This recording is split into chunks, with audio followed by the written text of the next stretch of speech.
আজি শনিবার ପାଇଁ କହିବା, ଜୁଲାଇ 12 ତାରିଖ ପାଇଁ କହିବା। ସାଥୀଗଣ, ଏ ମୋର ପ୍ରିୟ ଶ୍ରୋତା ବନ୍ଧୁ, ଆପଣ ସମସ୍ତଙ୍କୁ ଆଜିର ଏହି ଆଲୋଚନା ସଭାକୁ ନିମନ୍ତ୍ରଣ। ଆପଣମାନେ ସମସ୍ତେ ଭାରି ବ୍ୟସ୍ତ ଯେ ଆଜି ଦିନ କିଭଳି ଯିବ।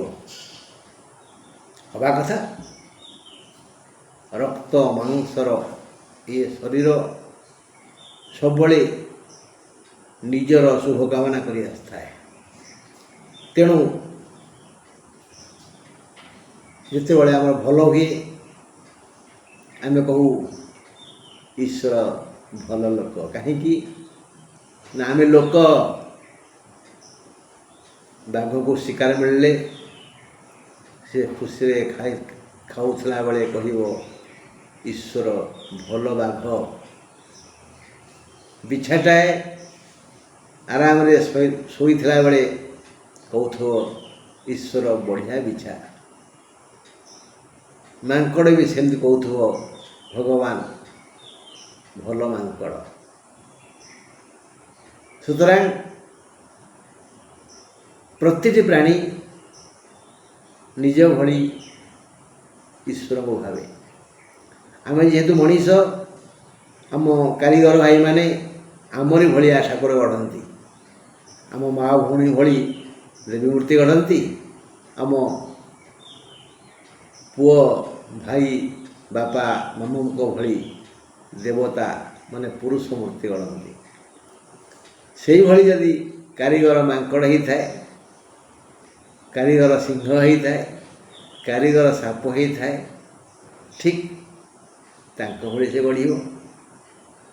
ଏଇଟା ହେଉଛି ବିଚିତ୍ର ଦୁନିଆ। ହେ ବନ୍ଧୁ, ଏ ଯେଉଁ ଦୈନିକ ଖବର ଆମେ ଆଲୋଚନା କରୁଛେ, ତାର ମୂଳପିଣ୍ଡ କିଏ? ଚନ୍ଦ୍ର। ଚନ୍ଦ୍ରଙ୍କ ପାଇଁ ଦୈନିକ ସୁଖ ଦୁଃଖ ଆସିଥାଏ। ସେ ଆମ ମନର ରଜା।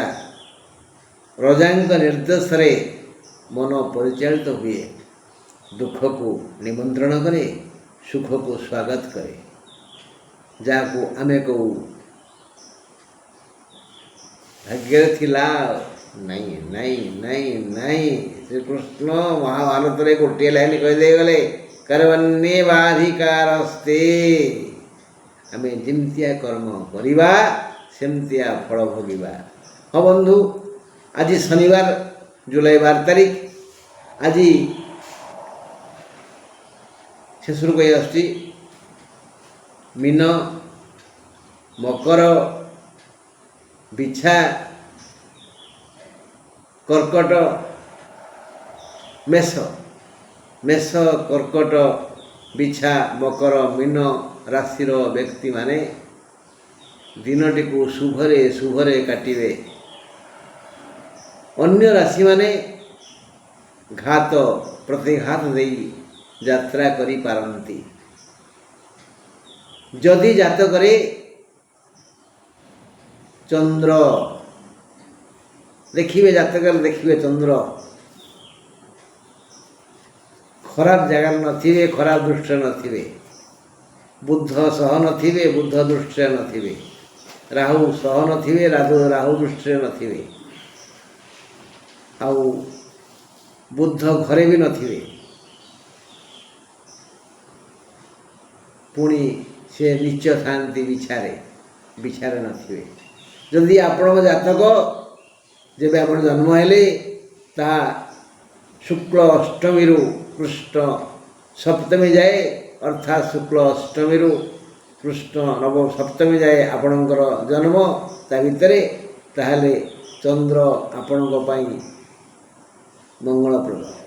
ଅନ୍ୟଥା ଚନ୍ଦ୍ରଙ୍କର କରୁଣା ସେତେ ଅଧିକ ମିଳିବ ନାହିଁ। ଦେଖିବା ମେଷ ରାଶି କ'ଣ କହୁଛି। ମେଷ ରାଶିର ଆଜି ସୁଖ ଲାଭର ଦିନ, ଆନନ୍ଦ କରିବାର ଦିନ, ଶୁଭ ଦିନ। ସାମାନ୍ୟ ମାନସିକ ଆଘାତ ହୋଇପାରେ, ଶୁଭ ଭିତରେ ବି ଟିକେ ଅଶୁଭ ସାମାନ୍ୟ ମାନସିକ ଆଘାତ ହୋଇପାରେ। ମାତାଙ୍କ ଦେହ ଠିକ୍ ଠାକ୍ ରହିବ, ଘରେ ଶାନ୍ତି ମିଳିବ। ପୁରୁଣା କାମ ଯଦି ଘରେ କିଛି ବାକି ଥିବ ତାକୁ କରିବା ପାଇଁ ଆଗ୍ରହ ଆସିବ। ପରିବାରରେ ଛୋଟ ବଡ଼ ଉତ୍ସବ ପାଳିତ ହେବ। ଜନ୍ମ ତିଥି ଓ ଜନ୍ମ ଜାତକରେ ଚନ୍ଦ୍ରଙ୍କ ସ୍ଥିତିକୁ ନେଇ ସୁଖ ଶାନ୍ତି ବଢ଼ିଯାଇପାରେ। ତେଣୁ ମେଷ ରାଶିର ବନ୍ଧୁଙ୍କ ପାଇଁ ଆଜି ଶୁଭ ଦିନ। ଆଜି ବୃଷ ରାଶିର ଘାତବାର, ସମ୍ମାନ ହାନି ହୋଇପାରେ। ଜଗି ରଖି ବ୍ୟବହାର କରନ୍ତୁ। ବୃଥା ଆଲୋଚନା ବା ସମାଲୋଚନା ନ କଲେ ଭଲ। ଯଦି କରିବେ ତେବେ ପସ୍ତେଇବେ। କର୍ମ ପ୍ରତି ସଚେତନ ହୁଅନ୍ତୁ। କର୍ମ କ୍ଷେତ୍ରରେ ବିଭ୍ରାଟ ଦେଖାଯାଇପାରେ। ବନ୍ଧୁ, ଆମେ ଯିବା ମିଥୁନ ପାଖକୁ। ମିଥୁନ ରାଶି ପାଇଁ ଅଷ୍ଟମ ଚନ୍ଦ୍ର ଯୋଗୁଁ ଶାରୀରିକ ପୀଡ଼ା ବେଦନା ଯନ୍ତ୍ରଣା ବଢ଼ିଯିବ। ପୁରୁଣା ରୋଗ ଥିଲେ ସେ ତା'ର ପ୍ରଭାବ ବିସ୍ତାର କରିବ। ତେଣୁ ମିଥୁନ ରାଶି ପାଇଁ ଅଷ୍ଟମ ଚନ୍ଦ୍ର ଶାରୀରିକ ଓ ମାନସିକ ପୀଡ଼ା ବିବ୍ରତ କରିବ। ଧନ ହାତକୁ ଆସିବ ନାହିଁ। ଧନହାନି ପ୍ରାଣପୀଡ଼ା ହେବ। ଏଣୁ କୁହାଯାଇଛି ବୁଲା କୁକୁରଙ୍କୁ କିଛି ଭୋଜନ ଦିଅ, ବୃନ୍ଦାବତୀଙ୍କୁ ପ୍ରଣାମ କର। ଆଉ ଯଦି ତୁଳସୀ ଗଛରୁ ପତ୍ରଟିଏ ଖସିଛି ତାକୁ ସାଥିରେ ନେଇ ଯାତ୍ରା କର, ବା ସେଇ ବୃନ୍ଦାବତୀରେ ଲାଗିଥିବା ତୁଳସୀ ଗଛର ମୂଳ ମାଟି ମୁଣ୍ଡରେ ମାରି ଯାଅ, ମଙ୍ଗଳ ହେବ, ରକ୍ଷା ମିଳିଯିବ। କର୍କଟ ରାଶି ସପ୍ତମ ଚନ୍ଦ୍ର, ଧନ ଲାଭ ଦିବସ। ବାକିଆ ଧନ ମିଳିଯାଇପାରେ। ଧାର ଉଧାର ନେଇଥିବା ଲୋକମାନେ ଧନ ଫେରାଇ ଦେଇପାରନ୍ତି। ଆଜି ବ୍ୟବସାୟ ବାଣିଜ୍ୟ କୃଷି ପ୍ରଭୃତିରେ ଅର୍ଥ ବିନିଯୋଗ କଲେ ସେ ଅର୍ଥ 10 ଗୁଣ ହେଇ ଫେରିଆସିବ। ଅର୍ଥାତ୍ ଲାଭ ଲାଭ ଲାଭ ଲାଭ ହେବ। ଯେଉଁ ଆଇନଜୀବୀମାନଙ୍କର କର୍କଟ ରାଶି ସେମାନେ ଆଜି ମାଲେମାଲ ହେଇଯିବେ। ଯେଉଁ ଡାକ୍ତରଙ୍କର କର୍କଟ ରାଶି ସେ ଆଜି ରୋଗୀ ଦେଖି ଦେଖି ପଇସାରେ ଥଳି ଭର୍ତ୍ତି କରି ବି ଆଗକୁ ପଛକୁ ଅନେଇବେ। ରୋଗୀ ଭିଡ଼ ବଢ଼ିଥିବ। ବହୁତ ଲାଭ। ବ୍ୟବସାୟୀଙ୍କର ଗ୍ରାହକ ସଂଖ୍ୟା ବହୁତ ବେଶୀ ବଢ଼ିଯିବେ। ସିଂହ ରାଶିର ଆଜି ଘାତବାର, ଲାଭପ୍ରଦ ଚନ୍ଦ୍ର ସପ୍ତମରୁ ଅଷ୍ଟମ ଶନିଙ୍କ ହେତୁ ଅପମାନ ମିଳିବ। ହାତ ଶୂନ୍ୟ ହେବନି, ଧନ ସଞ୍ଚୟ ହେବନି। ଜଗି ରଖି ଚଳିବାକୁ ପଡ଼ିବ, ନହେଲେ ପସ୍ତେଇବେ। ହାତକୁ ଧନ ଆସିବ କିନ୍ତୁ ତାକୁ ଜଗି ରଖି ଖର୍ଚ୍ଚ ନ କଲେ ଅସୁବିଧା ହେବ, ସରିଯିବ। ସିଂହ ରାଶିର ଆଜି ଘାତବାର, କିନ୍ତୁ ଲାଭପ୍ରଦ ଚନ୍ଦ୍ର ହେତୁ ହାତକୁ ପଇସା ଆସିବ। ଅଷ୍ଟମ ଶନିଙ୍କ ହେତୁ ଅଘଟଣ ଘଟିବ। ହାତ ଶୂନ୍ୟ ହେବନି, ଧନ ସଞ୍ଚୟ ହେବନି। ଯଦି ଜଗି ରଖି ଖର୍ଚ୍ଚ ନ କରିବେ ତାହେଲେ ପସ୍ତେଇବେ। ଆସନ୍ତୁ ଯିବା କନ୍ୟା ପାଖକୁ। କନ୍ୟା ରାଶି ପାଇଁ ଆଜି ନାନାବିଧ ସୁଖ ମିଳିବ। ପିଲାଙ୍କର ବିଜୟ ଗାଥା ଶୁଣି ଖୁସି ହେବେ। ବାଣିଜ୍ୟ ବ୍ୟବସାୟ ଆଇନ କୃଷି ଶିକ୍ଷା ଶ୍ରମ ଆଦିରେ ବହୁତ ଲାଭ ହେବ, ଶାନ୍ତି ମିଳିବ। ଯିଏ ଯେଉଁ ବୃତ୍ତି କରି ବଞ୍ଚୁଛନ୍ତି ସେମାନଙ୍କର ସେହି ବୃତ୍ତିର ବିକାଶ ହେବ, ସମ୍ମାନ ମିଳିବ। ତୁଳା ରାଶି କଥା କ'ଣ ଦେଖିବା। ତୁଳା ରାଶି ପାଇଁ ଶୁଭ ଦିନ ନୁହେଁ। ଦୁଶ୍ଚିନ୍ତା ବଢ଼ିଯିବ। କୌଣସି ଅଙ୍ଗରେ ରୋଗ ସୃଷ୍ଟି ହୋଇପାରେ। ପୁରୁଣା ରୋଗ ଥିଲେ ତାହା ପ୍ରଭାବ ବିସ୍ତାର କରିବ। ପାରିବାରିକ କଳହ ହେବ। କର୍ମ କ୍ଷେତ୍ରରେ ସମ୍ମାନ ହାନି ହୋଇପାରେ। ଶ୍ୱାସଜନିତ ରୋଗ ହୋଇଯିବ। ଥଣ୍ଡା କାଶ ପ୍ରଭୃତି ହେବ। ଫୁସ୍ଫୁସ୍ ଆକ୍ରାନ୍ତ ହୋଇଯାଇପାରେ।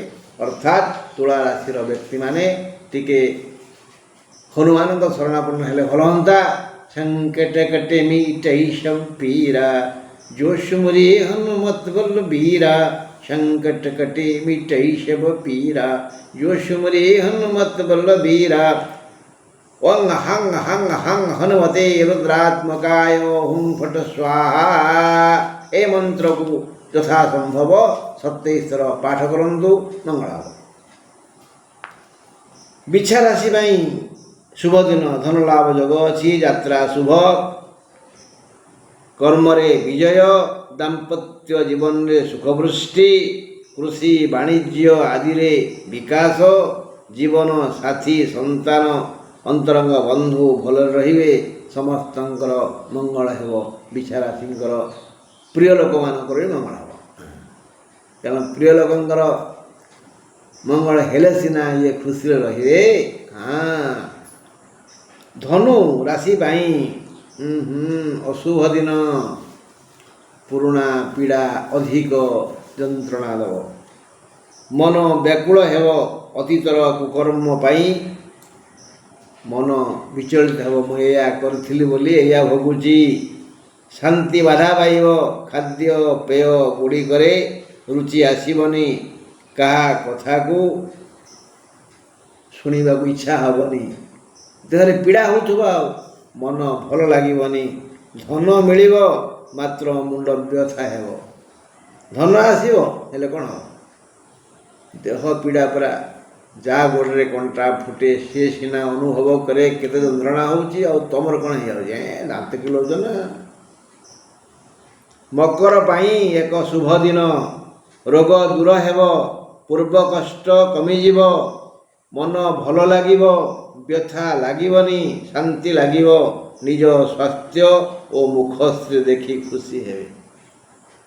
हाँ मो जीवन सब भल काम करछि कि मोर मुह बढ़िया दुष्टि मो देह मोर स्वास्थ्य उन्नति होती एमती गोटे दिन आज मकर राशि उत्तम भोजन उत्तम बंधु पाखक आसवे और ग्रास बढ़िया हेब मन मुताबक धन हाथ को आसब सुख मिल अलंकार पुरुष मुदी प्रभृति नारी माने अन्य अलंकार पिंधि पारती कौठ मिल। कुंभ पाई अनुशोचनार दिन व्यथा जंत्रणा बढ़ीज रोग हेब बहु व्यय हेब भारी बाधिब कृत कर्म पाई मुया भोगुची बोली मन को चिंता आसो पिला दिनरू आज जाए करिथिबा कुकर्म मन पड़ीजिव मु ताकू दी विधा मारथिली बोली ईश्वर मते एबे विधा चापुड़ा लदुचंती। ये गला कुंभ पाई शेष राशि मीन राशि मीन को आज आदर और सम्मान मिलिबो एते लोक मुख प्रशंसा करिवे सेथिरे मीन राशि लोक माने पोती हिंजिवे जे बुद्धिमान से भाविब ये अलना कथार मते मिलिबो कौन पुरस्कृत हवार समय आसी कई पुरस्कृत करिवे योग्य पुत्र सुयोग्य बंधु उत्तम भोजन बढ़िया आय भल व्यवहार मिलिबो आउ आयर परिमाण बढ़ीजिव सबू ठीक ठाक चलिबो हेले इते कर्म व्यस्तता भितर समय कटिब जे निज पाई निज पेट पाई स्वास्थ्य पाई भी समय पाइबेनी भल दिन ना आ जेते काम कम सेते दुर्बुद्धि मुंड को आसो पागड़ामी हम हम जी आम आसंता काली ठारू मासिक राशि फल सिंह कन्या तुला बिछा धनु मकर कुंभ मीन विषय शुणा कारण मास प्राय सरी आसला पुणी दैनिक रही नमस्कार।